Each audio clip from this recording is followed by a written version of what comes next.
সামনের ফার্মেসির কাছে গিয়ে গাড়িটা দাঁড় করা, আর এই নে কিছু টাকা। এই টাকা দিয়ে ওই দোকান থেকে এক প্যাকেট কন্ডোম নিয়ে আয়।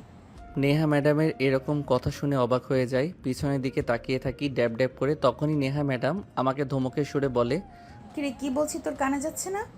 বললাম যে দোকানের সামনে গাড়িটা দাঁড় করা, আর টাকা নিয়ে গিয়ে ওই প্যাকেট কিনে নিয়ে আয়। নেহাকে আর কোনো প্রশ্ন না করে ফার্মেসির কাছে গাড়ি দাঁড় করাতে নেহার কাছ থেকে টাকা নিয়ে ফার্মেসি থেকে প্যাকেট কিনে নিয়ে নেহার হাতে গুজে দিয়ে গাড়ি স্টার্ট দিয়ে পুনরায় যেতে লাগে। ঠিক তখনই সামনে থাকা গ্লাসের দিকে তাকিয়ে নেহা ম্যাডামকে দেখে স্বাধীন অবাক হয়ে যায়। বুঝলাম না এনার আবার কি হলো। আমার দিকে তাকিয়ে বাঁকা হাসি দিচ্ছে, আবার ঠোঁট কামড়াচ্ছে। এনার মতিগতি আমার একদমই ভালো লাগছে না। আবার ফার্মেসি থেকে ওইসব কিনে আনলো। আল্লাহ, এবারের মতো আমাকে রক্ষা করো। তারপর গাড়ি এসে ব্রেক করে নেহার বাড়ির সামনে। গাড়ি থেকে নেমে নেহা বাড়ির ভিতর প্রবেশ করতে নিয়ে পেছনের দিকে এসে স্বাধীনকে বলে, শোন, রাত 12টার সময় আমার রুমে যাবি। যদি না যাস তাহলে কিন্তু তোর খবর আছে, তোর চাকরি থেকে বের করে দেব। আর আমি এটা ভালো করেই জানি যে তোদের সংসার চলে তোর এই চাকরি দিয়ে। যদি তোর চাকরি চলে যায় তাহলে তোর পরিবারকে নিয়ে তোকে পথে নামতে হবে। আচ্ছা ম্যাম, যাব। বাট আপনি এত রাতে আপনার রুমে ডাকছেন কেন? সেটা না হয় তুই রাতেই আমার রুমে আসলে জানতে পারবি। কথাটা বলে নেহা চলে যায় তার রুমে। কেন জানি স্বাধীনের তার বাবা মাকে দেখতে অনেক ইচ্ছে করে, তাই গাড়ি স্টার্ট দিয়ে পুনরায় তার বাসায় চলে যায়। বাসার সামনে গাড়ি রেখে ভেতরে প্রবেশ করতে দেখে তার মা রান্না করছে, পাশে তার ছোট বোন পড়ছে। মা দেখো, ভাইয়া এসেছে। ভাইয়া, তুমি আমার জন্য কি নিয়ে এসেছো? চকলেট নিয়ে আসো নাই? আমি আমার ছোট্ট পরিটার জন্য কখনো চকলেট আনতে ভুলে যাই নাকি? এই নাও চকলেট। আর হ্যাঁ, একদমই বেশি খাবে না। আজকে একটা খাবে, কালকে একটা, না হলে দাঁতে কিন্তু পোকা লাগবে। বাবা রে, এই অল্প বয়সে তুই সংসারের হাল ধরেছিস। তোর বাবার অবস্থা দিন দিন অবনতি হচ্ছে। আজকে হসপিটালে নিয়ে গিয়েছিলাম। ওনারা বলেছে যদি 1 মাসের মধ্যে হার্ট অপারেশন না করি তাহলে তোর বাবাকে আর বাঁচানো যাবে না। তোকে কথাটা বলতে চাই না, তারপরও বললাম। তুই যেন কোনো চিন্তা করিস না, আল্লাহ একটা না একটা কিছু করবেই। কি বলছো তুমি? আগে বলবে না? আমাকে অপারেশন করতে কত টাকা লাগবে? আর ডাক্তার তো বলল অনেক টাকা লাগবে, প্রায় 20 লক্ষ টাকার মতো। আমরা কিভাবে এত টাকা জোগাড় করব? এই সামান্য বাড়িটুকু আছে, এটা বিক্রি করে দিলে তাও 10 লক্ষ টাকার মতো হবে। বাকি টাকা কিভাবে জোগাড় করব রে বাবা? মা, আমি যে বাসাতে কাজ করি ওই স্যারটা অনেক ভালো, গরিবদের অনেক সাহায্য করে। ওনারা তো বাসায় নেই, কালকে আসবে। কালকে আসলে বলি আমাকে দেখি টাকা দেয় নাকি। যদি দেয় তাহলে তো অনেক ভালোই হয়, বাবার চিকিৎসাটা অন্তত করতে পারবো। তারপর স্বাধীন তার মায়ের সাথে আরও কিছু কথা বলে রুমের মধ্যে প্রবেশ করে। দেখে তার বাবা শুয়ে আছে। স্বাধীন তার বাবার পাশে গিয়ে বসে মাথায় হাত বুলিয়ে দিতে লাগে। ঠিক তখনই মিটমিট করে তাকায় স্বাধীনের বাবা। স্বাধীন মুচকি একটা হাসি দিতেই স্বাধীনের বাবা কান্না করে স্বাধীনের দুহাত জড়িয়ে ধরে বলে, বাবা, তুই প্লিজ আমাকে ক্ষমা করে দে। এই বয়সে তোর যেখানে লেখাপড়া করার কথা আর তুই করছিস চাকরি, আমাকে বাঁচানোর জন্য সংগ্রাম করছিস। প্লিজ আমাকে ক্ষমা করে দিস তুই। কি বলছো তুমি? আমার কাছ থেকে ক্ষমা চাইছো কেন? তুমি আমার বাবা, তোমাকে চিকিৎসা করার জন্য সংগ্রাম করব না তো অন্য কারোর জন্য? আর এসব কথা বলবে না। আর চিন্তা করো না, তুমি খুব দ্রুতই সুস্থ হয়ে উঠবে, আগের মতোই হাঁটা চলাফেরা করতে পারবে। তারপর স্বাধীন তার বাবার সঙ্গে বেশ কিছুক্ষণ কথা বলে খাবার দাবার খেয়ে গাড়ি নিয়ে সোজা নিহার বাসায় চলে আসে। তারপর পার্কিং লটে গাড়ি রেখে তাকে থাকার জন্য যে রুম দিয়েছে ওখানে চলে যায়। রুমিকে এপাশ ওপাশ করে ঘুমানোর চেষ্টা করে, কিন্তু তার দু চোখে ঘুম আসে না। রাত 12টার সময় নেহা যেতে বলেছে কেন, আর দোকান থেকে ওই প্যাকেট কিনলো কি দরকার? ও আবার যদি না যায় তাহলে এই চাকরি থেকে বের করে দেবে। এখন কি করবে? এই চাকরি অনাহারে জগতে চাকরি পাওয়া বড়ই দোষকর। ভাবতে ভাবতেই কোথা দিয়ে যে রাত 12টা হয়ে যায় স্বাধীন টেরই পায় না। ঠিক তখনই তার ফোনে কল আসে। ফোনটা হাতে নিয়ে দেখে নেহা ফোন করেছে। আসসালামু আলাইকুম ম্যাম। ওয়ালাইকুম আসসালাম। রুমে আয়। কিন্তু কেন এত রাতে আপনার রুমে যাব, কেউ দেখে ফেললে উল্টাপাল্টা কথা বলবে। তোকে যা করতে বলেছি করবি, না হলে সোজা আমার বাড়ি থেকে বের হয়ে যাবি, বুঝতে পারছিস তুই? স্বাধীন আর কোনো কথা না বলে রুম থেকে বের হয়ে গুটি গুটি পায়ে বড় বাড়ির ভিতরে প্রবেশ করে। তারপর নেহার রুমের সামনে চলে যায়। দরজার কড়া নাড়তেই ওপাশ থেকে নেহা বলে, ভেতরে আয়, দরজা খোলা আছে।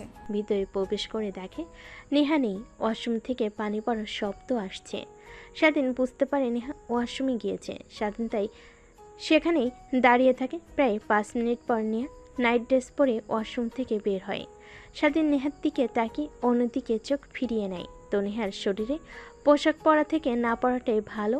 পুরো শরীরের প্রত্যেকটা অঙ্গ প্রত্যঙ্গ দেখা যাচ্ছে। ম্যাম, আপনি আমাকে এত রাতে আপনার রুমে আসতে বলেছেন কেন? যদি কেউ দেখে ফেলে তাহলে স্যার শুনলে আমাকে চাকরি থেকে বের করে দেবে।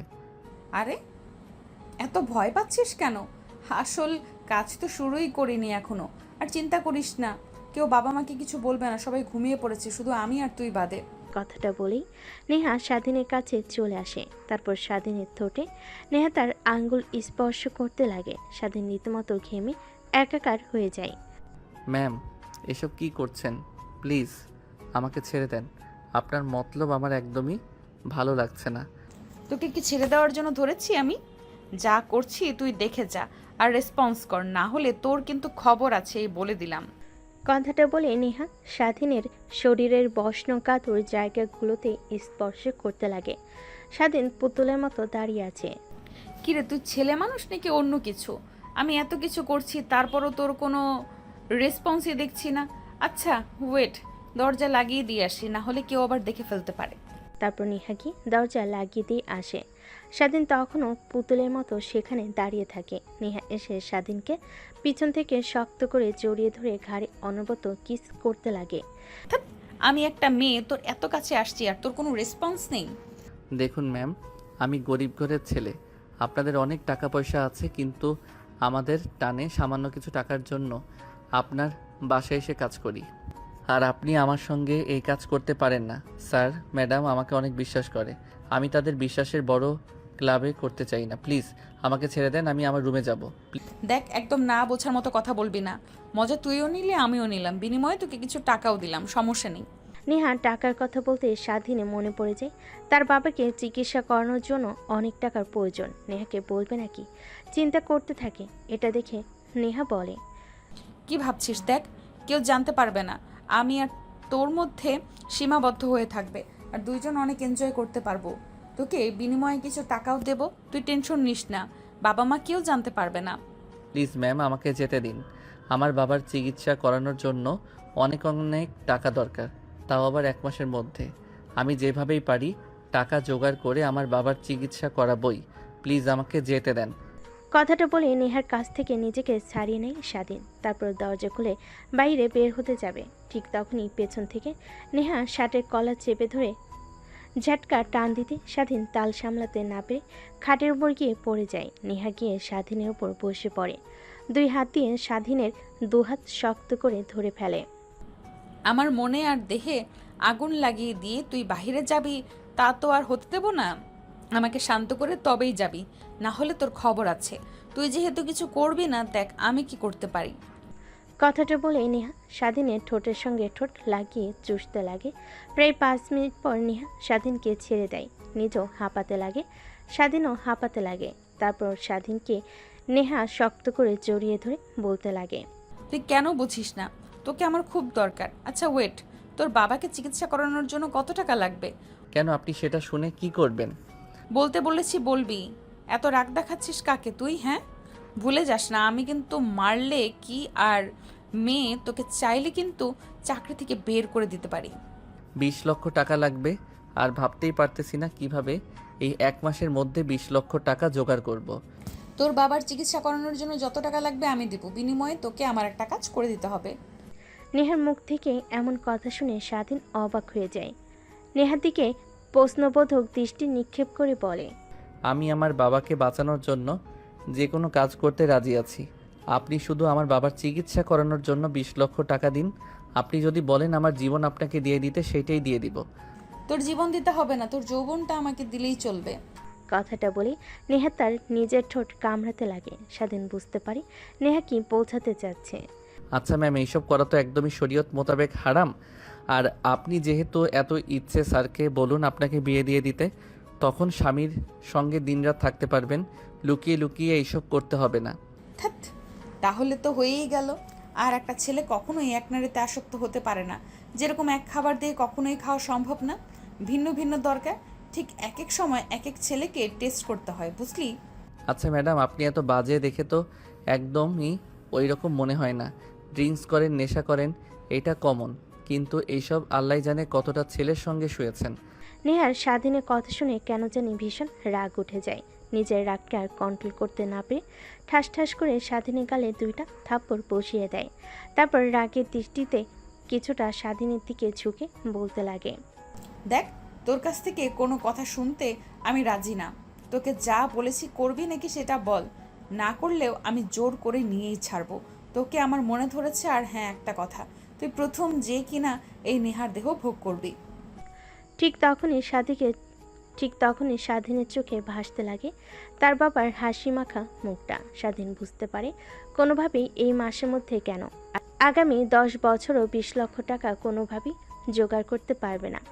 এখন শুধুমাত্র নেহার সত্যটা মানলেই তার বাবাকে চিকিৎসা করা সম্ভব। কি হলো, তুই তোর বাবাকে বাঁচাতে চাস না? আর যদি তুই আমার সঙ্গে এই কাজটা না করিস, তাহলে তুই যেখানেই যাস আমি তোর চাকরি করতে দেব না। সবখানে গিয়ে সবাইকে মানা করে দিব, আর দেখব তুই তোর বাবাকে কিভাবে চিকিৎসা করাস। স্বাধীন বুঝতে পারে সে ফেঁসে গেছে। নেহার সত্ত্বে রাজি হয়ে যাওয়া ছাড়া কোনো উপায় নেই। তাই স্বাধীন বলে, আচ্ছা ঠিক আছে, আমি আপনার সব শর্তে রাজি আছি। তাহলে শোন, প্রথম শর্ত, কোনো মেয়ের দিকে একদমই তাকানো যাবে না আমি ব্যতীত। দ্বিতীয় শর্ত, আমি যখন বলবো যেইভাবেই হোক তোকে আমার রুমে আসতে হবে, আর আমাকে সুখ দিয়ে তবে তোকে যেতে হবে। এর আগে গেলে তোর বাবাকে আমি মেরে ফেলবো। তৃতীয় শর্ত, একদমই এই বিষয়ে কাউকে বলবি না। চতুর্থ শর্ত, আমার বান্ধবীরা আসলে ওদের কাছ থেকে সব সময় দূরে দূরে থাকার চেষ্টা করবি, কারণ ওরা আমার থেকে বেশি লুচ্ছি। ঠিক আছে। তাহলে আয় আমার কাছে, দীর্ঘ প্রতীক্ষার অবসান ঘটুক। তারপর স্বাধীন ধীরে ধীরে নেহার দিকে যেতে লাগে। এক পর্যায়ে নেহার শরীর থেকে সম্পূর্ণ পোশাক খুলে ফেলে স্বাধীন। প্রত্যেকটা স্থানে কিচ করতে লাগে। স্বাধীনের প্রত্যেকটা স্পর্শে কেঁপে উঠতে লাগে। এক পর্যায়ে নেহা বলে ওঠে, ড্রয়ারের মধ্যে ওইটা আছে। তারপর এর আগে একদমই যদি উল্টাপাল্টা কিছু হয়ে বাচ্চা পেটে চলে আসে তখন কি হবে? তারপর স্বাধীন ড্রয়ার খুলে প্যাকেটটা বের করে নেহাকে সুখ দিতে লাগে। দুজন হারিয়ে যায় ভালোবাসার এক অটল গভীরে। ভালোবাসা বললে ভুল হবে। দুই শরীরের লালসায় পড়া এক মেয়ের তার বাবাকে চিকিৎসা করানোর জন্য এত টাকা প্রয়োজনে এক ছেলে এভাবে কেটে যেতে লাগে প্রায় 3 ঘন্টা। নেহা স্বাধীনের বুকের উপর শুয়ে থাকে, ঘন ঘন নিঃশ্বাস ফেলতে লাগে। স্বাধীনে কেন জানি নিজের অজান্তে তার চোখ দিয়ে 2 ফোঁটা পানি বের হয়ে যায়। স্বাধীন তার হাতের উল্টো পিঠ দিয়ে মুছে ফেলে। বান্ধবীদের কাছ থেকে শুনেছি এইটাতে নাকি অনেক সুখ, কিন্তু কখনো বিশ্বাস করিনি। আজ হাড়ে হাড়ে উপলব্ধি করতে পারলাম। এর জন্যই ওরা বলতো, বিশ্বাস কর তুই প্রথম ছিলি। এই দেখ তার প্রমাণ। তারপর নেহা স্বাধীনকে বিছানার চাদরে দেখাতে লাগে রক্তের ছিটা পড়ে আছে। স্বাধীন বুঝতে পারে নেহা যতই খারাপ হোক না কেন, কিন্তু এর আগে কখনোই এই কাজ করেনি। এটা তার প্রমাণ। আমি এত সুখ কখনো ভাবতেও পারিনি এইটার মধ্যে। চল বিয়ে করে ফেলি, লুকিয়ে লুকিয়ে এইসব করা থেকে ভালো, তাই না? তোকে আর হারাতে চাই না আমি। কথাটা শুনে স্বাধীন বাঁকে একটা হাসি দেয়। তারপর বুকের উপর থেকে নেহাকে সরিয়ে ফ্লোর থেকে শার্ট প্যান্ট তুলে পরিধান করে নেয়। তারপর নেহার সামনে দাঁড়িয়ে হাসতে হাসতে বলে, ম্যাম, আপনি বড়লোক আবার আদরের দুলালি, আর আমরা অনেক গরিব। আমি হয়তোবা আপনার দেহের লালসা কমাতে পারবো, কিন্তু আপনার চাহিদা না। আপনি প্রত্যেক দিন খরচ করেন 1 লক্ষ টাকার উপরে। আর জানেন, আমার 1 লক্ষ টাকা ইনকাম করতে 6 মাস লেগে যায়। আর হ্যাঁ, আপনার শর্তের কথা যেন মনে থাকে। আমার বাবার চিকিৎসা করাতে চেয়েছেন। মনে আছে কালকে সকালে তুই বলিস তোকে ব্যাংক থেকে টাকা তুলে দেব, আর যাস না?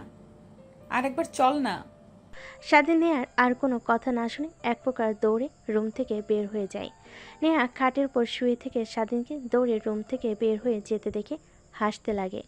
তারপর খাট থেকে উঠে বিছানার চাদর সরিয়ে অন্য একটি চাদর পেরে ওয়াশরুমে চলে যায় ফ্রেশ হওয়ার জন্য। ফ্রেশ হয়ে রুমে এসে ঘুমিয়ে পড়ে। অন্যদিকে স্বাধীন নিজের রুমে গিয়ে ফ্রেশ হয়ে ঘুমিয়ে পড়ে। পরের দিন সকালবেলা স্বাধীনের ঘুম ভাঙে অনেক দেরিতে।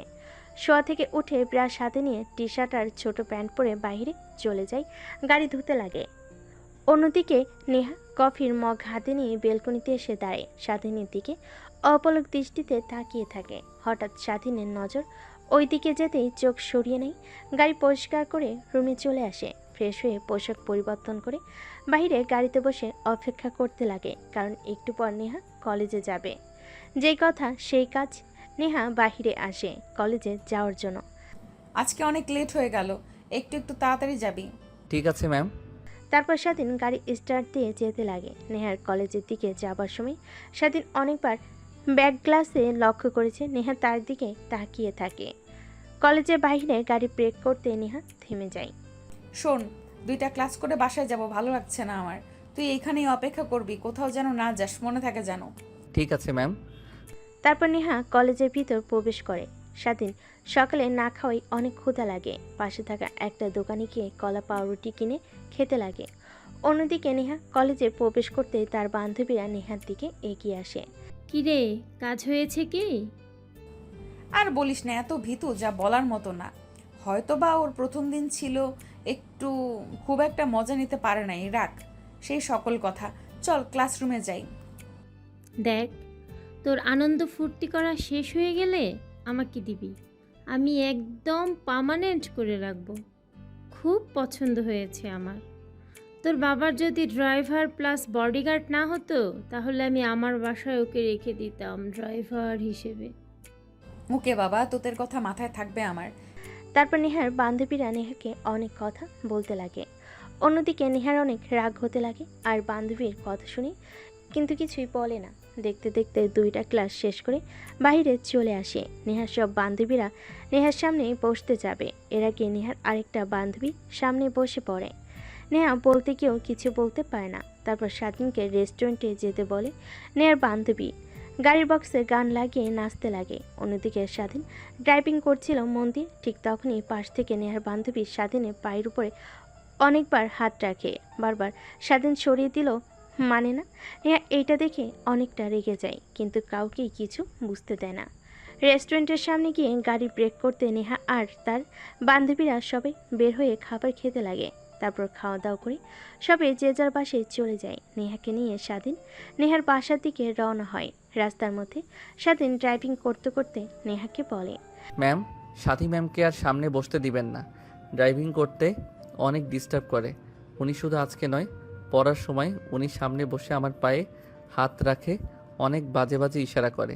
আর ম্যাম, আপনি যে বললেন আমার বাবার চিকিৎসা করানোর জন্য টাকা দেবেন ব্যাংক থেকে তুলে। নেহার কথা মতো স্বাধীন ব্যাংকের সামনে গাড়ি ব্রেক করে। নেহা ব্যাংকের ভিতর ঢুকে প্রায় 20 মিনিট পর হাতে একটা ব্যাগ নিয়ে বের হয়। স্বাধীনের দিকে এগিয়ে দিয়ে বলে, ঠিক আছে, ওকে বলে দেব তোর সঙ্গে আর যেন ওই ব্যবহার না করে। আর সামনের ব্যাংকটাতে ব্রেক কর, তোকে টাকা উঠিয়ে দিচ্ছি। এই ব্যাংকের ভেতরে 20 লক্ষ টাকা আছে, তোর বাবাকে চিকিৎসা করাবি।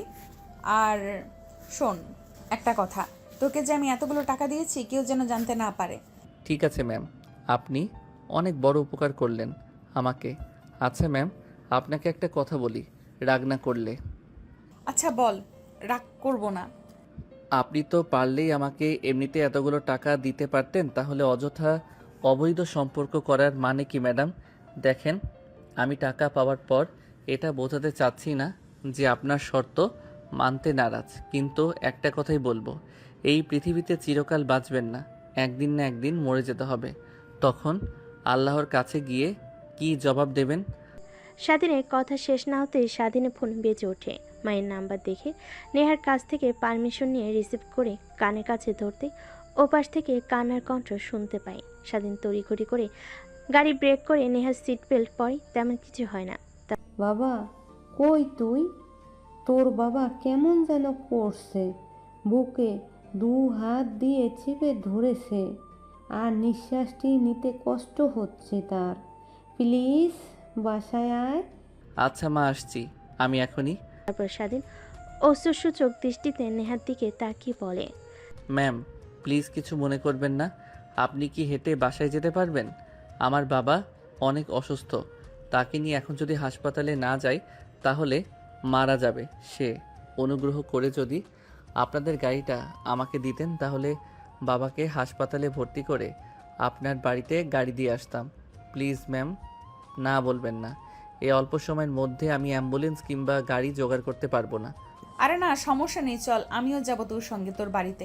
তোর বাবাকে হসপিটালে ভর্তি করে তবে তোর সঙ্গে বাসায় ফিরবো। তারপর স্বাধীন তার চোখের পানি মুছে গাড়ি স্টার্ট দিয়ে চড়ে যেতে লাগে তার বাড়ির দিকে। একটু পর স্বাধীন বাসায় চলে আসে। দরজা দিয়ে ভিতরে ঢুকে স্বাধীন তার বাবাকে পা জকলা করে বাইরে নিয়ে আসে। তারপর গাড়ির ভিতর বসিয়ে দিয়ে স্বাধীন মা তার বাবাকে জড়িয়ে ধরে। স্বাধীন তার ছোট বোনকে যাওয়ার সময় বলে, বোন, তুই থাক, আর বাবাকে নিয়ে চিন্তা করতে হবে না। আমি বাবার অপারেশনের জন্য টাকা জোগাড় করেছি। তুই বাড়িটার দিকে একটু লক্ষ্য রাখিস। একটু পরে এসে তোকে হসপিটালে নিয়ে যাব আমি। স্বাধীনের কথা শুনে তার ছোট বোন মাথা ইশারা দিয়ে হ্যাঁ বোঝায়। তারপর স্বাধীন গাড়ি স্টার্ট দিয়ে চলে যায় সোজা হসপিটালে। স্বাধীন গাড়ির পিছন থেকে তার বাবাকে বের করে সোজা আইসিইউতে চলে যায়। ভিতরে ভর্তি করে দিয়ে অপারেশন করার জন্য টাকা কাউন্টারে জমা দিয়ে দেয়। অপারেশন থিয়েটারের সামনে পায়চারি করতে লাগে স্বাধীন। 5 ঘন্টা পর আইসিইউর রুমের মধ্যে থেকে একটা ডাক্তার বেরিয়ে আসে। স্বাধীন তড়িঘড়ি করে ডাক্তারের কাছে গিয়ে বলে, আঙ্কেল, আমার বাবা এখন কেমন আছে? তোমার বাবা একদম বিপদমুক্ত আছে, আর সময় মতো অপারেশন করাইয়ে তোমার বাবার কন্ডিশন একদম আগের মতো হয়ে যাবে। কোনো টেনশন করো না। আর একটু পর তুমি আমার কেবিনে আসো, কিছু মেডিসিনের নাম লিখে দিই, ওইগুলো সময় মতো খাওয়ালে আশাবাদী তোমার বাবা খুব শীঘ্রই সুস্থ হয়ে যাবে। ডাক্তারের কথা শুনে স্বাধীনের অনেক ভালো লাগে। তার নিজের দেহ দিয়ে যদি তার বাবাকে সুস্থ করতে পারে, এটা তার কাছে অনেক কিছু। ঠিক তখনই মনে পড়ে যায় নেহার কথা। 5 ঘন্টা হলো বাইরে বসে আছে। দৌড়ে বাইরে চলে যায়। দেখে নেহা এখনো গাড়ির মধ্যে বসে আছে। সেদিন দরজা খুলে নেহাকে বলে, সরি ম্যাম, আসলে মাথায় আপনার কথা ছিলই না। বাবাকে আইসিইউতে ভর্তি করে দিলে টাকা থাকায় সঙ্গে সঙ্গে অপারেশন শুরু হয়, আর আপনার কথা মনে নাই আমার, তাই সেখানে দাঁড়িয়েছিলাম। Sorry, I am really sorry madam. আরে সরি বলতে হবে না, চল এখন বাসায়। তারপর স্বাধীন গাড়ি স্টার্ট দিয়ে পুনরায় যেতে লাগে নেহার বাড়ির দিকে। একটু পর নেহাকে নামিয়ে দিয়ে নেহার কাছ থেকে বিদায় নিয়ে সোজা তার বাসায় চলে আসে। স্বাধীন তার ছোট বোনকে নিয়ে হসপিটালে চলে যায় আবার। নার্সের কাছে স্বাধীন তার বাবার কথা জিজ্ঞেস করে একটা কেবিন দেখিয়ে দেয়। তারপর স্বাধীন কেবিনে প্রবেশ করে নিজের অজান্তে চোখ দিয়ে খুশির পানি বের হতে লাগে। দেখে তার বাবা তার মার সঙ্গে কথা বলছে। বাবা, তুই এসেছিস? কত সময় হলো তোকে খুঁজছি। আমি কিন্তু পারছি না। আয় আমার পাশে বয়। আর তুই আমার অপারেশন করানোর জন্য এতগুলো টাকা কোথা থেকে পেলি? আমি যে বাসাতে কাজ করি বডিগার্ড প্লাস ড্রাইভার হয়ে, উনি অনেক ভালো। তোমার কথা বলতেই আমাকে টাকা দিয়ে দেয়। কে এই ব্যক্তি যে আমাদের একের পর এক সাহায্য করে চলেছে? একটাবার অনেক দেখা করতে ইচ্ছে করছে। তুমি সুস্থ হও বাবা, তোমার সঙ্গে আমি দেখা করিয়ে দিব। আচ্ছা ওয়েট, তুমি থাকো, আমি ডাক্তারের কাছ থেকে কিছু ওষুধ লিখে দিব বলেছিল, ওইটা নিয়ে আসি। আর তোমার খারাপ লাগলে তখন আর আমাকে বলবো, হ্যাঁ?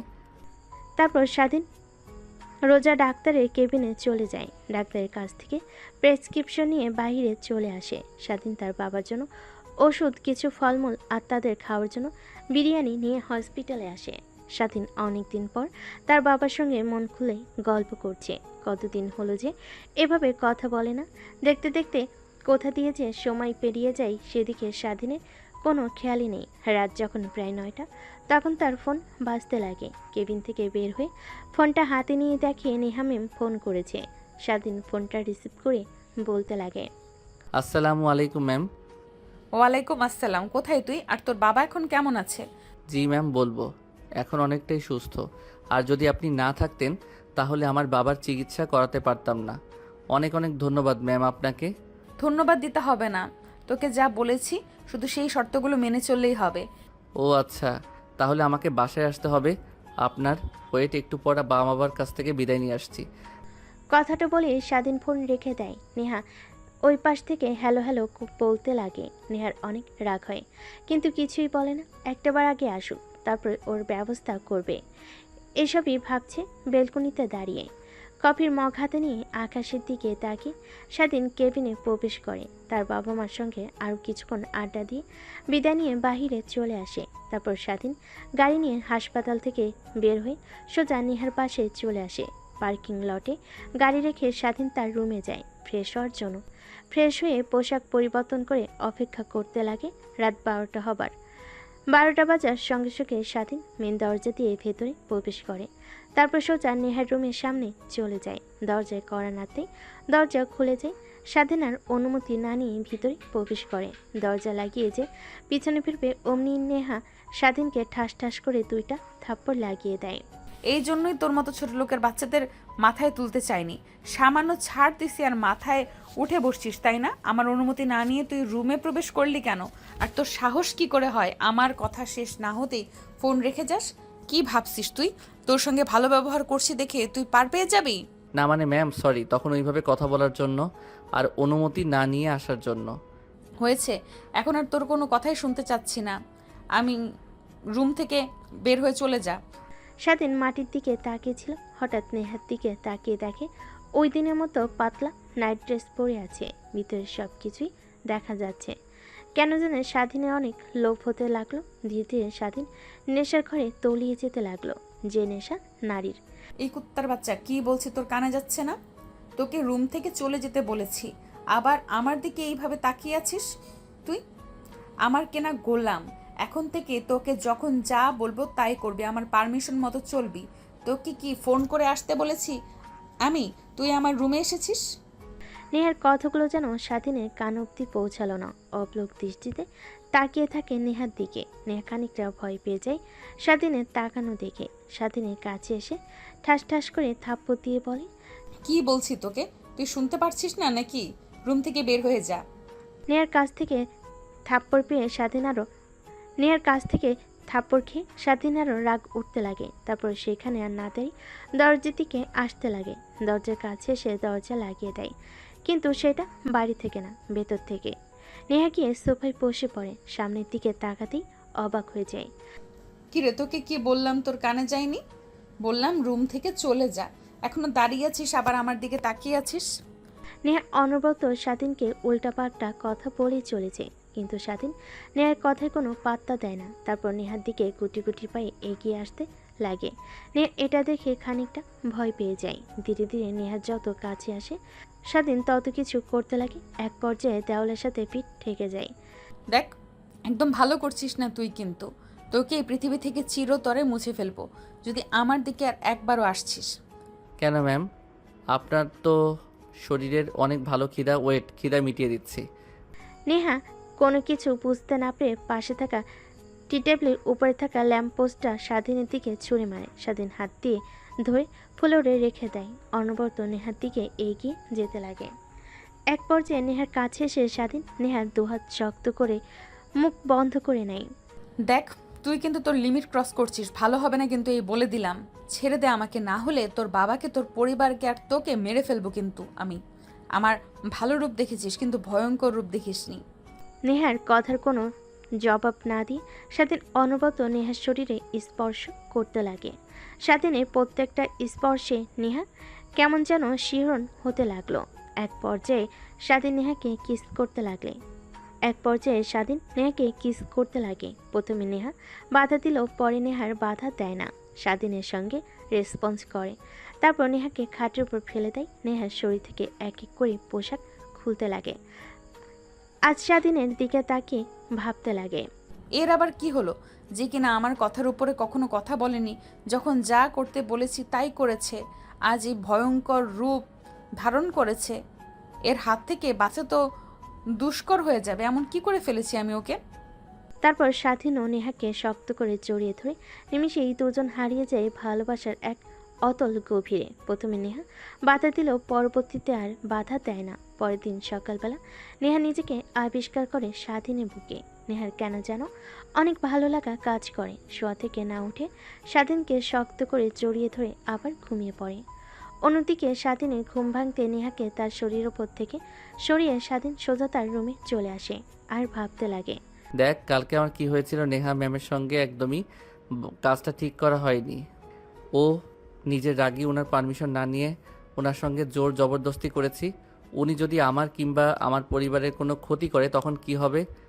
না, ম্যামের কাছ থেকে ক্ষমা চাইতে হবে, না হলে উনি আবার যে কোনো সময় রেগে আমার পরিবারের উপর কিংবা আমার উপরে আক্রমণ করতে পারে।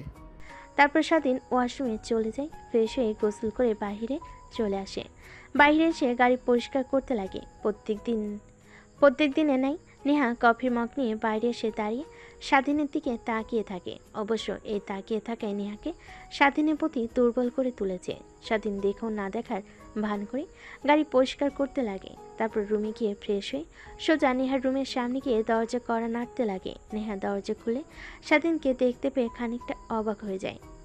কিরে, তুই এখানে এত সকালে? কিছু কি হয়েছে? তোর বাবার চিকিৎসার জন্য আরও টাকা লাগবে নাকি? না ম্যাম, আই এম সরি। আসলে আপনার সঙ্গে রাতে অনেক জোর জবরদস্তি করে ফেলেছি। আমি নিজের মধ্যে ছিলাম না, কেমন যেন হয়ে গিয়েছিলাম। প্লিজ আমাকে ক্ষমা করে দিন। আরে না, আমি কিছুই মনে করিনি, বিশ্বাস কর।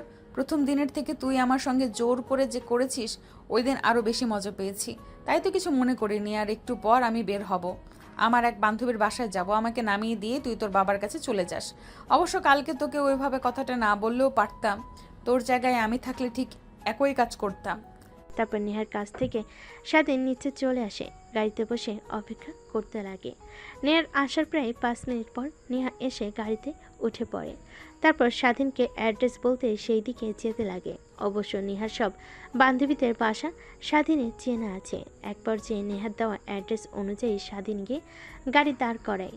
নেহা গাড়ি থেকে বের হয়ে স্বাধীনকে বলে, যা, আর আমি যখন ফোন করব তখন এই লোকেশনে আবার চলে আসবি। তারপর স্বাধীন গাড়ি স্টার্ট দিয়ে চলে যায় হসপিটালে, তার বাবার কাছে। অন্যদিকে নেহা তার বান্ধবীর বাসে গিয়ে বান্ধবীদের সঙ্গে আনন্দ করতে লাগে। ঠিক তখনই নেহার বান্ধবী নেহাকে বলে, কিরে, তোর কেনা গোলামের কি খবর? আজকে তো বাইরে তোর জন্য অপেক্ষা করতে দেখছি না, কই গিয়েছে? আরে, তোকে ফোন করে বললাম না, ওর বাবার চিকিৎসার জন্য টাকা লাগবে 20 লাখ, আমি ওটা দিয়েছি। আর ওকে বলেছি আমি যখন যা বলবো তখন সে করবে। এতে ছেলেটাও রাজি হয়ে গিয়েছে। একটা কথা কি জানিস, ছেলেটার মধ্যে কিছু তো একটা আছেই। কেন জানি দিন দিন ওর প্রতি দুর্বল হয়ে যাচ্ছি। আগে ওকে দেখলে অনেক রাগ হতো আমার, কিন্তু এখন ওকে না দেখলে কেমন যেন লাগে। মনে হয় এক নজর না দেখতে পারলে আমার বুকটা ফেটে যায়। আরে মামা, বুঝতে পারছিস না? এইটাই তো ভালোবাসার প্রথম ধাপ। তার মানে তুই ওই ছেলেটাকে ভালোবেসে ফেলেছিস? আমি আবারও ভালোবাসা অসম্ভব। জীবনে একজনকেই ভালোবেসে অনেক কষ্ট পেয়েছি, দ্বিতীয়বার পেতে চাই না আমি। এর থেকে এইভাবেই দিব্যি চলে যাব। আরে, যার জন্য আশা, কই ওকে আসতে বলিসনি? ওর সারপ্রাইজগুলো রেডি করে চল। আসলে নেহার বান্ধবীর জন্মদিন আজ, তাই তাকে সারপ্রাইজ দেওয়ার জন্য সবাই মিলে নেহার এক বান্ধবীর বাসায় এসেছে, সব কিছু রেডি করছে। অন্যদিকে স্বাধীন হসপিটালে গিয়ে তার বাবা মা আর বোনের সঙ্গে কথা বলতে লাগে। এইভাবে অনেকটা সময় পার হয়ে যায়। অন্যদিকে নেহা তার বান্ধবীদের সঙ্গে কেক কেটে আনন্দ করতে লাগে। এক পর্যায়ে নেহা সব বান্ধবীরা মিলে ট্রুথ আর ডেয়ার গেমস খেলতে লাগে। এভাবে পেরিয়ে যায় অনেকটা সময়। দেখতে দেখতে বিকেল হয়ে যায়। ঠিক তখনই নেহার ফোনে কল আসে। মা, কোথায় তুই? বিকেল হয়ে গেছে, এখনো বাসায় আসছিস না যে? আগে বলো, তোমরা কোথায়? বাসায় এসেছো কি? হ্যাঁ, আমি আর তোর মা তো গ্রাম থেকে বাসায় চলে এসেছি। সকালে আসার পর থেকেই তোকে দেখছি না, এত বেলা হয়ে গেল তাও বাসায় ফিরছিস না। কোথায় আছিস তুই? জলদি বাসায় ফিরে আয়, কতদিন হলো তোকে দেখি না। আচ্ছা, তুমি একটু ওয়েট করো, আমি আসছি। একটা বান্ধবীর বাসায় আছি। তারপর নেহা ফোন রেখে দেয়, স্বাধীনকে ফোন করে আসার জন্য। একটু পর স্বাধীন চলে আসে। তারপর নেহাকে নিয়ে বাসায় চলে আসে। নেহা তার বাবা মাকে দেখলে দৌড়ে এসে জড়িয়ে ধরে। অনেক দিন হলো দেখা হয় না। গ্রামে ঘুরতে গিয়েছিল তার মা বাবা, কিন্তু নেহার গ্রাম পছন্দ হয় না। আর কলেজে কিছুদিন পর এক্সাম, তাই থেকে যায় শহরে। জানিস তোর নানু ভাই, দাদু ভাই, নানি দাদি কত তোকে মিস করছে। প্রত্যেক দিন তোর কথা বলেছে, তোর সঙ্গে কত কথা বলার চেষ্টা করছে, কিন্তু গ্রামে নেটওয়ার্কের সমস্যা, তোকে ফোন করতে পারিনি আমি। তুমি সবাইকে ঢাকায় নিয়ে আসলেই তো পারো, সবাই একসঙ্গে সপরিবারে থাকতাম। তুই ভেবেছিস বলিনি? কতবার করে বলছি কিন্তু কেউ ঢাকায় আসবে না, গ্রামে তাদের ভালো লাগে, গ্রামের মায়া ত্যাগ করতে পারে না। তাই আমিও আর কিছু বলি না। বাদ দে, কেমন আছিস তুই? একদম শুকিয়ে গিয়েছিস, ঠিকমতো খাওয়া দাওয়া করিসনি বুঝি চলে যাওয়ার পর থেকে। কি বলো বাবা তুমি? তারপর নেহা তার বাবার সঙ্গে কথা বলতে লাগে। স্বাধীন পাশে দাঁড়িয়ে থাকে। নেহার বাবার স্বাধীনের দিকে নজর যেতেই বলে, তা বাবা কেমন আছো তুমি? আমি যাওয়ার পর তুমি আমার মেয়েকে খেয়ালে রেখেছো এই তো ভালোভাবে? জি স্যার। পাশ থেকে নেহা আনমনি ভাবতে লাগে। তার বলতে বাবা, আচ্ছা বাবা থাকো, রুমে যাই, ফ্রেশ হয়ে আসি। সে সকালে বের হয়েছি, আজকে একটা বান্ধবীর বার্থডে ছিল, ওখানে গিয়েছিলাম। তারপর নেহা তার রুমে চলে যায়। স্বাধীন নেহার বাবার সঙ্গে বেশ কিছুক্ষণ কথা বলতে লাগে। তারপর বাড়ির বাইরে এসে তার থাকার রুমে চলে যায় ফ্রেশ হওয়ার জন্য। স্বাধীন রুমে গিয়ে বিথায় ঘুমানোর চেষ্টা করে, কিন্তু দুচোখে ঘুম ধারা দেয় না। এভাবে বেশ কিছুক্ষণ পেরিয়ে যায়। মাঝরাতে হঠাৎ ফোন বাজতে লাগে। স্বাধীন দেখে বুঝতে পারে নেহা ছাড়া আর কেউ ফোন করেনি এখন। আসসালামু আলাইকুম ম্যাম, এত রাতে ফোন করেছেন কেন? কি দরকার? কি দরকার তুই জানিস না? জলদি আমার রুমে আয়। দেখুন ম্যাম, এই কয়েকদিনে তো স্যার ছিল না, তাই যেতে পেরেছি, কিন্তু আজকে আঙ্কেল আন্টি এসেছে, যদি ওনারা দেখে ফেলে তখন কি হবে? প্লিজ বোঝার চেষ্টা করুন। আমি যা বলেছি তাই কর, না হলে তুই কিন্তু সকালে আর সূর্য দেখতে পারবি না। কথাটা বলি নেহা এক প্রকার রাগ দেখিয়ে কল কেটে দেয়। স্বাধীন ভাবতে লাগে যদি আঙ্কেল আন্টি কোনোভাবে দেখে ফেলে তাকে। নেহার রুমে কিংবা নেহার রুমের দিকে যাচ্ছে, তাহলে তার অবস্থা শেষ করে ফেলবে, চাকরি থেকে বের করে দেবে। ভাবতে লাগে কি করবে।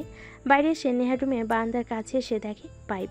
তারপর পাইপে নেহার বারান্দার উপরে উঠে পড়ে। অন্যদিকে নেহা ড্রেসিং টেবিলের সামনে বসে থেকে চুল আঁচড়াচ্ছিল আর গুনগুন করে গান গাইছিল। স্বাধীন বেলকনি থেকে নেহার দিকে অপলক দৃষ্টিতে তাকিয়ে থেকে ভাবতে লাগে কি অদ্ভুত চেহারা, মায়াবী তার চাহনি, কেন এই কাজ করতে হবে? সে চাইলেও তো হাজার আমার থেকে সুন্দর ছেলে তার পিছু পিছু ঘুরে তাদেরকে বিয়ে করে নিতে পারে, তারপরে আমাকে কেন? কতগুলো ভাবতে ভাবতে নেহার কোমরের দিকে নজর যায়। অপলক দৃষ্টিতে তাকিয়ে থাকে। অন্যদিকে নেহা আয়নার দিকে তাকিয়ে স্বাধীনকে পিছনে দেখতে পায়। ভয় পেয়ে পিছনে তাকায়। কিরে তুই রুমের মধ্যে কখন আসলি? আর ব্যালকনিতে কেন, কিভাবে গেলি তুই? পাইপ বেয়ে উপরে উঠছি, না হলে যদি আঙ্কেল আন্টি দেখতে পেত তাহলে কি করতো আমার? এর জন্য দ্বিতীয় পন্থা। ভালো করেছিস, আয় আমার কাছে। কথাটা বলে নেহা ড্রেসিং টেবিলের সামনে থেকে স্বাধীনের কাছে চলে যায়। স্বাধীনের কলার চেপে ধরে নিজের কাছে নিয়ে এসে ফিসফিস করে বলতে লাগে, ভেবে নিয়ে যে বাবা দেখে ফেললো আমাদেরকে এক রুমে, তখন কি হবে ভাবতে পারছিস? কি আর হবে, আপনাকে কিছুই বলবে না, আমাকে মেরে বাড়ি থেকে বের করে দেবে। কিন্তু আমি আর তোকে ছাড়ছি না। এই যে শক্ত করে জড়িয়ে ধরেছি, আজীবন ধরে রাখতে চাই। থাকবি তো আমার সাথে নাকি? নেহার কথা শুনে স্বাধীনের মুখে বাঁকা হাসি রেখা টেনে বলে, ম্যাম, আমি হয়তো আপনার দেহে লালসা দমাতে পারবো, কিন্তু আপনাকে বা গরিব ঘরের ছেলে আমি আপনাকে ভরণ পোষণ করার মতো সামর্থ্য আমার নেই। আপনি কি ভাবছেন তা বুঝতে পারছি, আমি কিন্তু সেই ভাবনাটা একদম মাথা থেকে ঝেড়ে ফেলেন না, না হলে আপনার এই ক্ষতি হবে। আর আমি তো আপনাকে কথা দিয়েছি যে আপনি যখন যা বলবেন তাই করব, তারপরে মিথ্যা কোনো সম্পর্কে মরে জড়াবেন আপনি। আমার কিছু লাগবে না, তোকে লাগবে। এই অল্প কিছু দিনে বুঝতে পেরেছি, হারে হারে টের পেয়েছি। চল আমরা কালকে বিয়ে করে ফেলি, এইটা আমাদের জন্য ভালো হবে। তখন আর লুকিয়ে লুকিয়ে দেখা করতে হবে না আমাদের। হা বাদ দিন ম্যাম, এখন যার জন্য ডেকেছেন সেইটা করেন। কথাটা বলে স্বাধীন নেহাকে শক্ত করে জড়িয়ে ধরে এক এক করে নেহার শরীর থেকে কাপড় খুলতে লাগে। স্বাধীন কেন জানি স্বাধীনের প্রত্যেকটা স্পর্শে কেঁপে কেঁপে উঠতে লাগে। আজকে তো প্রথম নয়, তারপর কেন এমন লাগছে। তার পরপরই স্বাধীন নেহাকে নিয়ে খাটের উপর পড়ে যায়। নিমিষেই হারিয়ে যায় দুজন ভালোবাসার অতল গভীরে। অন্যদিকে নেহার বাবা রাতের অনেক পানি পিপাসা লাগে। টেবিলের উপরে গ্লাস ফাঁকা দেখে পানি নেওয়ার জন্য নিচে নামতে লাগে। নেহার রুমের কাছে আসতেই গোংরানোর শব্দ শুনতে পায়। নেহার বাবা নেহার রুমে আরেকটু কাছে গিয়ে দরজার সঙ্গে কান লাগিয়ে স্বাধীন আর নেহার ফিসফিসে কথা শুনতে পায়। নিমিষে নেহার বাবা রেগে লাল হয়ে যায়, যেন স্বাধীনকে সে কাছে পেলে কাছে চিবিয়ে খাবে। তারপর নিচে চলে যায় পানি খাওয়ার জন্য। পানি খেয়ে নিচে বসার রুমে বসে অপেক্ষা করতে লাগে স্বাধীনের আসার। অনেকক্ষণ সময় পার হয়ে গেলেও স্বাধীনের নাম গন্ধ নেই। তাই নিচে আর না বসে থেকে নেহার রুমের দিকে অগ্রসর হয়। নেহার রুমে গিয়ে দরজায় কড়া নাড়তে লাগে। কোন দিকে স্বাধীন ক্লান্ত হয়ে নেহার উপরে শুয়েছিল। ঠিক তখনই দরজার কর্নারে ধ্যান ভেঙে যায় দুজনে। তারপর তড়িঘড়ি করে নেহার উপর থেকে উঠে পড়ে স্বাধীন। ফ্লোর থেকে প্যান্ট আর শার্ট নিয়ে পরিধান করে নেয়। নেহ তাড়াতাড়ি পোশাক পরে নেয়। দরজার কাছে গিয়ে স্বাধীন বেলকনির পাইপ দিয়ে নেমে যেতে বলে দরজা খুলে দেয়। হাম ফালাতে ফালাতে নেহা তার বাবাকে বলে, কি হয়েছে বাবা? এত রাতে তুমি? কি কোনো সমস্যা হয়েছে? আরে না মা, কিছুই হয়নি। ঘুমা, এমনি দেখলাম ঘুমিয়েছিস কি না তুই। কথাটা বলে নেহার বাবা নেহার রুমে উকি মারে। দেখে নেহার কাঁথার অবস্থা এলোমেলো। নেহার বাবা বুঝতে পারে, তাই নেহার রুমের সামনে থেকে চলে আসে। তার রুমে গিয়ে বেলকনিতে দাঁড়ায়। ঠিক তখনই দেখতে পাই স্বাধীন নিচ দিয়ে হেঁটে যাচ্ছে। নেহার বাবার অনেক রাগ হয়, কিন্তু বুঝতে দেয় না। নেহা দরজা আটকে স্বস্তির একটা নিঃশ্বাস ফেলে এভাবে পেরিয়ে যায় রাতটা। পরের দিন সকাল হতেই নেহার বাবা তার রুম থেকে বের হয়ে বাইরে চলে আসে।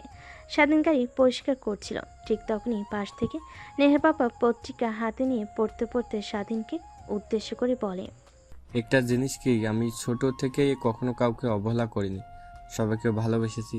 তোমাকে বিশ্বাস করে আমার বাড়িতে থাকতে দিয়েছি। একটা কথা মনে রাখবে, কখনো তোমার বিশ্বাসে অমর্যাদা করো না, তাহলে ওই দিনেই হবে তোমার শেষ দিন। কথাটা মনে রেখো। আর শুনলাম তোমার বাবা নাকি অসুস্থ, চিকিৎসা করানোর জন্য অনেক টাকা লাগবে। তুমি নাকি চিকিৎসা করিয়েছো, এত টাকা কোথা থেকে পেয়েছো তুমি? নেহার বাবার কথা শুনে স্বাধীন আমতা আমতা করে বলে, না মানে আঙ্কেল, মানে মানে করতে হবে না, যা সত্যি তাই বলো। আমি সত্যিকে অনেক ভালোবাসি, কিন্তু মিথ্যা কথা একদমই সহ্য করতে পারি না। মানে স্যার, নেহা ম্যামকে কথাটা বলতেই আমাকে টাকা দেয়, কিছু শর্ত দেয়, সেটা না বলি। সেই টাকা দিয়ে বাবার চিকিৎসা করেছি। নেহা ম্যাডাম বলেছে আমি এই বিষয়টা কাউকে যেন না বলি। আচ্ছা যাও, ঠিক আছে, আমি কাউকেই বলবো না। তারপর নেহার বাবা রুমের মধ্যে চলে যায়। ভাবতে লাগে স্বাধীনকে চাকরি থেকে বের করে দেবে কিনা। কিন্তু তখনই তার পরিবারের কথা মনে আসে। স্বাধীন একমাত্র পরিবার চালানোর জন্য টাকা উপার্জন করে, তাকে যদি বের করে দেয় তার পরিবার পথে এসে নামবে। এইসব ভাবতে লাগে। ঠিক তখনই নেহার মা পিছন থেকে বলেন, আসো, খাবার রেডি করছি। আর এমনিতেও ডাক দাও, খাবার খেয়ে যা, মেয়েটা এত বেলা অবধি ঘুমায়। তারপর নেহার বাবা নেহার রুমে কর্নারতে দরজা খুলে দেয়। দেখেন নেহা গোসল করে চুল শুকাচ্ছে। তারপর নেহা তার বাবার সঙ্গে কিছু কথা বলে নিচে চলে আসে খাবার খাওয়ার জন্য। টেবিলে বসে খাবার খাচ্ছিল। ঠিক তখনই নেহার বাবা বলতে লাগে, নেহামা, তোর জন্য একটা বিয়ের সম্বন্ধ এসেছে। আমি রাজি হয়েছি। আমার বন্ধুর ছেলে বিদেশ থেকে লেখাপড়া করে বাংলাদেশে এসেছে। অনেক শিক্ষিত আর ভদ্র একটা ছেলে। আমি কথা বলেছি ছেলেটার সঙ্গে, অনেক ভালো লেগেছে আমার। বিকেলে ওনারা বাসায় আসবে তোকে দেখার জন্য। বাবা কি বলছো এগুলো? তুমি না বললে যে আমার মনে যখন চায় তখন বিয়ে শাদীর বিষয় নিয়ে কথা বলবে? আমি এখন বিয়ে করতে চাচ্ছি না, লেখাপড়া শেষ করব তারপর। তুমি কেন এখন বিয়ের কথা আনছো? আর সামনের মাসে তো আমার এক্সাম শুরু হবে, তাহলে এই সপ্তাহ থাকা এখন আর হচ্ছে না। দেখ, আমি আমার বন্ধুকে কথা দিয়েছিলাম যে তার ছেলে বিদেশ থেকে আসলে তোর আর ছেলেটার সঙ্গে বিয়ে দিয়ে দেবো। তাই আর বেশি দিন অপেক্ষা করতে চাচ্ছি না। আমার বন্ধুর বাড়ি থেকে তোদের কলেজ অনেক কাছে, তোর কোনো অসুবিধা হবে না। কিন্তু আমি এখন বিয়ে করব না, সাফ সাফ বলে দিলাম। তারপরেও যদি তোমরা এই বিষয়টা নিয়ে সামনে এগো তাহলে আমাকে হারিয়ে ফেলবে তোমরা। কথাটা বলে নেহা খাবারের প্লেট ফ্লোরে ছুঁড়ে মারে। তারপর খাবারের টেবিল থেকে উঠে তার রুমে চলে যায়। নেহার মা নেহার বাবাকে উদ্দেশ্য করে বলে, কি হয়েছে তোমার? নেহাকে বিয়ে দিয়ে দেওয়ার জন্য এত উঠে পড়ে লেগেছো কেন? মেয়েটা তো এখনো অনেক ছোট, সবেমাত্র ইন্টার থার্ড ইয়ারে লেখাপড়া করছে। আর একটু লেখাপড়া করুক, আর একটু ম্যাচিওর হোক, সংসারের কিছুই বুঝবে না এখনো। তুমি তো তোমার মেয়ের দিকে কোনো নজর রাখো না, রাতে কি করে সে জানো? তারপর নেহার বাবা নেহার মাকে শুরু থেকে শেষ পর্যন্ত বলে তার মেয়ের কুকর্মের কথা। এখন বলো, এই বিষয়টা যদি বাইরে জানাজানি হয়ে যায় তাহলে আমাদের কি হবে? মান সম্মান ধুলোয় মিশে যাবে। সামান্য একটা বডিগার্ড হয়ে আমার মেয়ে, আমার বলতেও লজ্জা লাগে। স্বাধীনকে তো কখনো এরকম মনে করিনি। অনেক ভালো ছেলে, আমার সামনে আসলে সব সময় মাটির দিকে তাকিয়ে থাকতো। ওর নজরে কখনো আমি কুদৃষ্টি দেখিনি। কিন্তু কেন এমনটা করলো? এর মাঝে তোমার মেয়ের নিশ্চয়ই কোনো ষড়যন্ত্র আছে। না হলে ছেলেটাকে চাকরি থেকে বের করে দেওয়ার ভয় দেখিয়েছে, না হলে অন্য কিছু। স্বাধীনের বাবা অসুস্থ হয়তো বা ওনার চিকিৎসা করানোর জন্য টাকা দিয়ে স্বাধীনকে কিনে নিয়েছে। আমার মনে হয় কি ছেলেটাকে যদি বুঝিয়ে বলি তাহলে নিশ্চয়ই বুঝতে পারবে। রাতে তুমি একটাবার ওকে রুমে আসতে বলো আমাদের, তারপর ওকে বোঝালে ঠিকই বুঝতে পারবে। তাই করতে হবে, তারা ছাড়া দ্বিতীয় কোনো উপায় দেখছি না আমি। তারপর নেহা রেগে রুমে চলে যায়। পোশাক পরিবর্তন করে কাঁধে ব্যাগ নিয়ে কলেজে যাওয়ার জন্য বাইরে চলে আসে। স্বাধীনকে ফোন করতে স্বাধীন খাবার খাওয়া বাদ দিয়ে হাত ধুয়ে চলে আসে গাড়ির কাছে। দরজা খুলে দিতে নেহা ভিতরে প্রবেশ করে। স্বাধীন গাড়ি স্টার্ট দিয়ে কলেজের দিকে যেতে লাগে। কলেজে যাব না, কাজী অফিসের দিকে চল। ঠিক আছে, কিন্তু ম্যাম কাজী অফিসে যাবেন কেন? কারোর কি বিয়ে? হ্যাঁ, বিয়ে আমার আর তোর। হ্যাঁ, ভালো কি? কথাটা বলে স্বাধীন জোরে সোরে গাড়ি ব্যাক করে।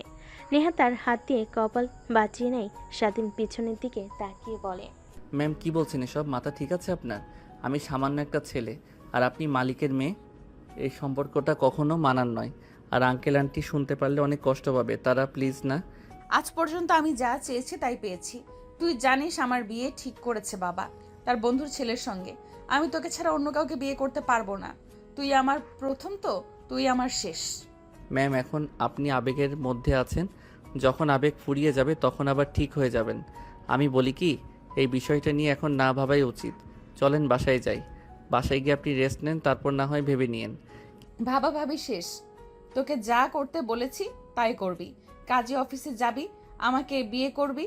তোর কি মনে নেই আমি যে তোকে শর্ত দিয়েছিলাম আমার কথা তোর মানতে হবে? হালে হলে তোকে যা করতে বলি না কেন। কিন্তু ম্যাম বিয়ের মতো একটা পবিত্র সম্পর্ক নিয়ে এভাবে না খেলা উচিত না। এতে আপনার আর আমার দুজনের ক্ষতি হবে। লোক সমাজে আপনার বাবা মা মুখ দেখাতে পারবে না, আপনিও পারবেন না। আপনার বান্ধবীদের সামনে গিয়ে কি বলবেন আমার স্বামী একটা বডিগার্ড? এইটা নিয়ে তোকে একদমই ভাবতে হবে না। আমি সব বান্ধবীদেরকে ফোন করে কাজী অফিসে আসতে বলেছি, ওরা অপেক্ষা করছে। তাড়াতাড়ি চল। আর যদি আমাকে বিয়ে না করিস তুই, তাহলে তোর বাবা এখনো হসপিটালে ভর্তি আছে। আমি একটা কল করার সঙ্গে সঙ্গেই তোর বাবাকে বের করে দিবে হসপিটাল থেকে। তারপরে কি হবে তুই তো বুঝতেই পারছিস। না ম্যাডাম প্লিজ না, আপনি যা করতে বলবেন তাই করব, তাও আমার বাবার কোনো ক্ষতি করবেন না। কিছু করতে হবে না সোনা, এখন শুধু আমার সঙ্গে কাজী অফিসে যাবে আর আমাকে বিয়ে করবে, তাহলেই তোমার চলবে। তারপর নেহার এক প্রকার জোড়াজড়িতে স্বাধীন কাজী অফিসের সামনে চলে যায়। সেখানে আগে থেকে নেহার সব বান্ধবীরা অপেক্ষা করছিল। গাড়ি বের করতে নেহার সব বান্ধবীরা এগিয়ে আসে। কিরে, কি হয়েছে তোর? আচমকা ফোন করলি আর বললি কাজী অফিসে বিয়ে করব। কাকে বিয়ে করবি? কাউকেই তো দেখছি না। কেন? এই যে এটাই তোদের দুলা ভাই। স্বাধীনকে দেখে কথাগুলো বলে নেহা। নেহার বান্ধবীরা সবাই অবাক হয়ে নেহার দিকে বড় বড় দৃষ্টিতে তাকায়। কি শেষমেশ তুই বডিগার্ডকে বিয়ে করবি? হ্যাঁ করব, তাতে তোদের কোনো সমস্যা আছে? আমাকে থাকতে বলতে পারি। তোদেরকে যার জন্য ডেকেছি সেটা কর, আমার বিয়ের সাক্ষীদের ভেতরে।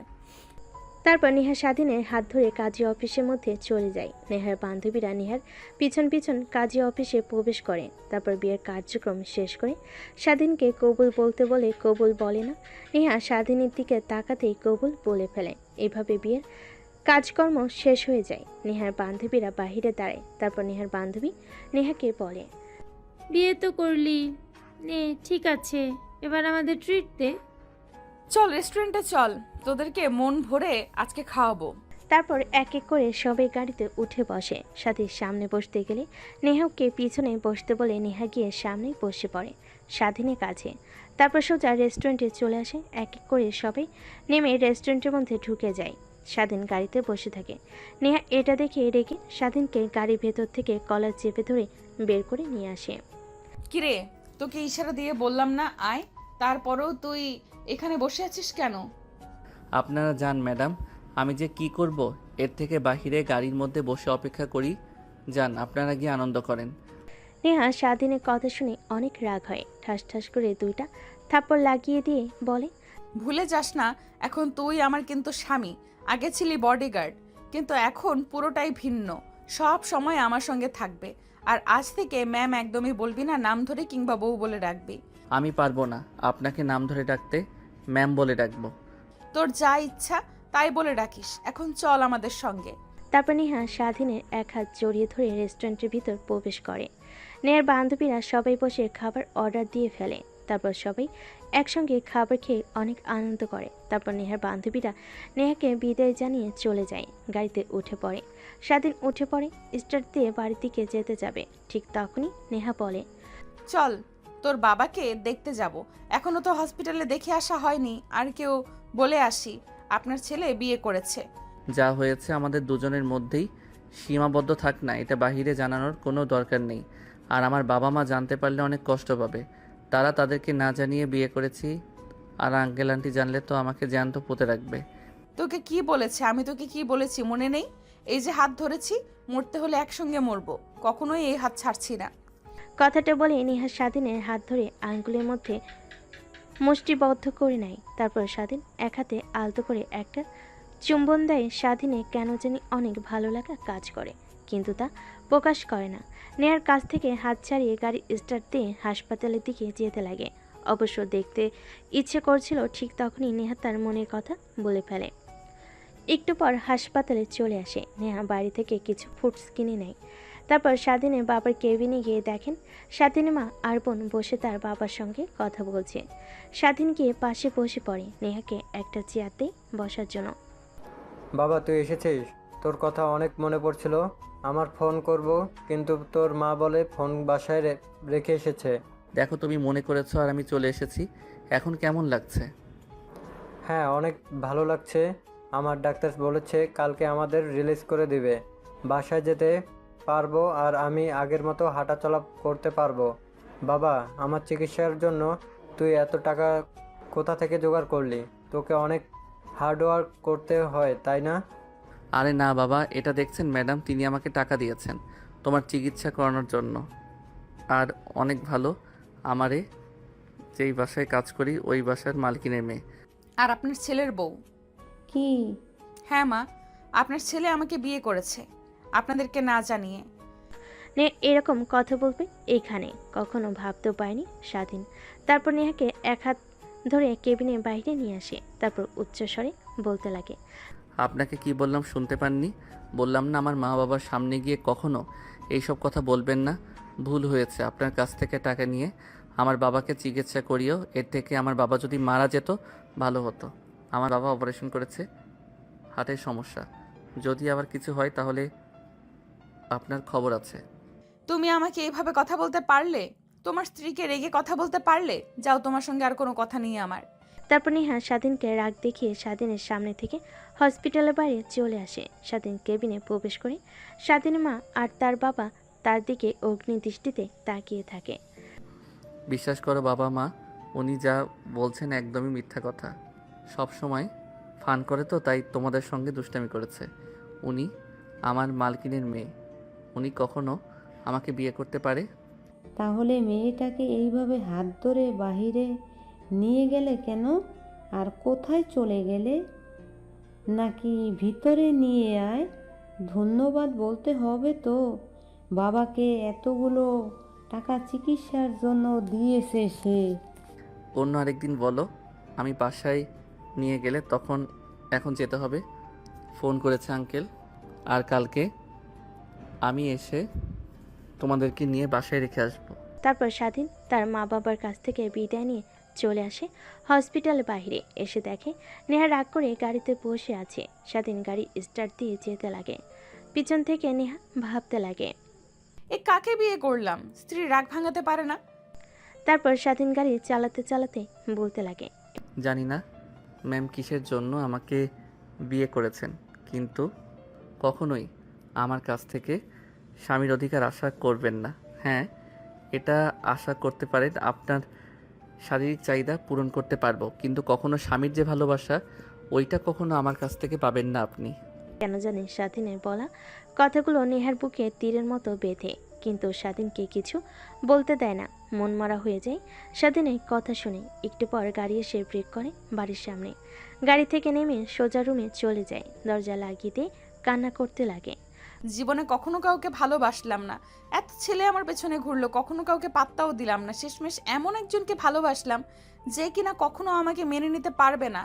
মানবে কি করে? আমি তো তাকে সামান্য টাকা দিয়ে দেহের লালসা মিটিয়েছি।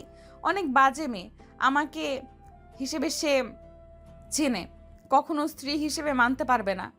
এইটা তো যে কোনো ছেলেই। কথাটা ভেবে নেহা কান্না করতে লাগে। অন্যদিকে নেহার মা মেয়েকে রেখে রুমে গিয়ে দরজা আটকে দিতে দেখে নেহার মা রুমের সামনে এসে দরজায় কড়া নাড়তে লাগে, কিন্তু নেহা দরজা খোলে না। এক পর্যায়ে নেহার মা অনেক ভয় পেয়ে যায়।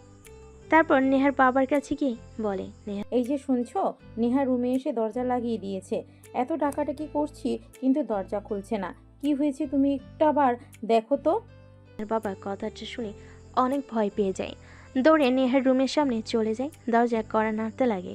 ওই পাশ থেকে নেহা নিজেকে সামলে নিয়ে বলে, আমি একদম ঠিক আছি, তোমরা যাও, আমাকে একটু একা থাকতে দাও। তুমি একটা কাজ করো, স্বাধীনকে ফোন করে আসতে বলো। ও তো নেহার সঙ্গে সারাক্ষণ থাকে, কি হয়েছে ওর কাছ থেকে জানতে পারবে। স্বাধীন বাধ্য ছেলের মতো নেহার বাবার রুমে আসে।